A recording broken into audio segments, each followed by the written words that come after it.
Hello Newtonians. It is highly unlikely that in your career you will only work with products that are single part. Normally products consist of anywhere from a few parts to 1,000 or 100,000 parts. In this video we are going to learn about CAD assembly design basic terminology and modeling techniques that we can utilize. Part or component is building block of any assembly. Assembly consists of two or more parts, and that is exactly how ISO is defining it.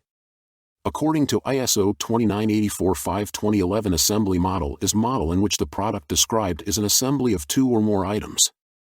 As a mechanical design engineer, it is highly unlikely that you will not deal with assemblies. In my career, I created numerous assemblies and created drawings from them. I used assemblies not only for creating drawings. I used assemblies for FEA, assembly exploded views for presentations, reports, price calculations, etc., and being articulate in the assembly terminology was really helpful. There are many available CAD software on the market, but for purpose of this video I will use Autodesk Fusion 360. However, I will try to keep the video as generic as possible so that you could apply the knowledge to any other CAD software. In my opinion and experience, once you learn how objects are made in 3D environment, you understand the general logic of CAD software, and you learn to work in one CAD software, you can learn with ease any other CAD software on the market.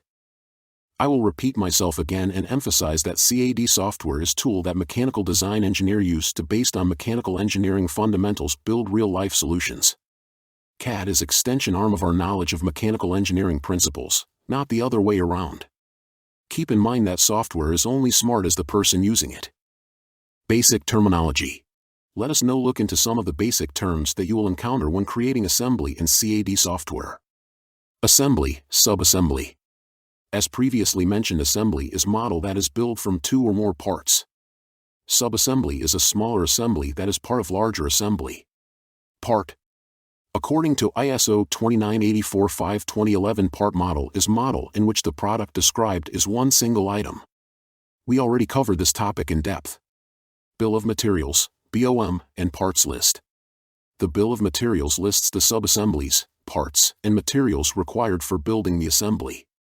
The parts list or BOM can be added directly to the drawing or provided with the assembly drawing as a separate list. The difference between the parts list and BOM is that the parts list defines only one structural level.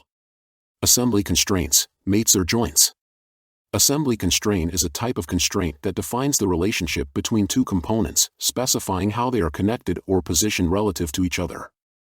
Depending on the software, they can also be called mates, joints, constraints, etc. When we are defining the assembly constraints, basically we are manipulating the degrees of the freedom of the parts. In the 3D space we have 6 degrees of freedom, 3 linear and 3 rotational. When the part has all 6 degrees of freedom constrained, part is considered fixed. Usually, in CAD software the first component that is placed in the assembly is fixed, and then we are adjusting the degrees of freedom of other components in relation to the fixed one. Of course, there is a possibility to define any component as fixed one. In Autodesk Fusion 360, assembly constraints are referred as joints. Component instance. When we have a component used multiple times in the assembly, this multiplied component is called an instance. The instance shows the same form on a new location in assembly as the original component, but it is not duplicated in the database. Exploded view. The exploded view illustrates the relationships between different components that form an assembly. In other words, the exploded view shows how various components are put together to form the assembly. If you are interested about learning more about exploded views, check projection methods on engineering drawing. Interference and clearance. Interference occurs when two or more components within an assembly occupy the same space or overlap with each other. Clearance, on the other hand, is opposite. It is important to identify and resolve interferences to ensure proper fit and functionality of the assembly. Usually, CAD software have a command that can check automatically if there is an interference between the assembly parts.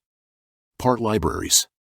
Part libraries are a collection of pre-designed and standardized components within CAD software. We also call them part catalogs. When we are working with assemblies, lots of times we will use standardized or vendor parts like, for example, screws. Instead, we create the screw part each time we need them. We will create them one, and then save them into our part library. Whenever we will need this part, we can just reach into our library and use it directly in our assembly. Same things goes for often used supplier parts. Ideally, we will not create standardized part each time we need. Instead, we will import the part library that was previously created by some other company or individual. There's a lots of websites on internet, but the most popular are Grab CAD, Trace Parts, 3D Content Central, McMaster-Carr, and Cadence PArt Solutions. Furthermore, depending on the supplier, sometimes you can find directly on their website 3D data for part you need, or you just ask them. Part file types. Usually each CAD software has its own file formats that they are using to store relevant design and manufacturing data. Let us now look into some of the most known CAD software on market and their file extensions used to store assembly data. Assembly modeling techniques. For assembly modeling, which type of part modeling method we use is not important. Normally, usable parts ends up converted in solids anyway. Once when we need to make assembly, we can use two modeling methods to do so: bottom-up and top-down assembly modeling. Bottom-up assembly modeling. In bottom-up modeling, first we create all the individual parts, and then we build sub-assemblies, if any, and then finally our main assembly. The final geometry of the product is not defined until we bring all the parts in the assembly. Top-down assembly modeling. In top-down modeling, we create overall assembly as one instance. After the assembly is completed, then we create individual parts and sub-assemblies that goes into the overall system. Usually we use combination of both methods. As a mechanical design engineer, knowledge of CAD is definitely required to land a job. Understanding and perfecting your CAD knowledge will definitely help you in a long run in your career.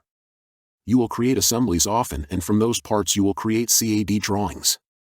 Your drawings will be based on your assemblies created in CAD, so understanding the basics will help you in the overall design process.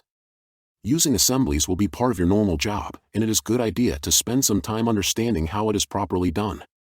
Because the CAD will be the tool that you will use very often, I would suggest you to spend some. Did you learn anything new in this video? Let us know in the comments below. Do you like our videos? Then, give us a thumb up, comment, and share it with your friends, colleagues, and on your social media channels. And if you want to become a part of the Newtonians, make sure to subscribe to our channel.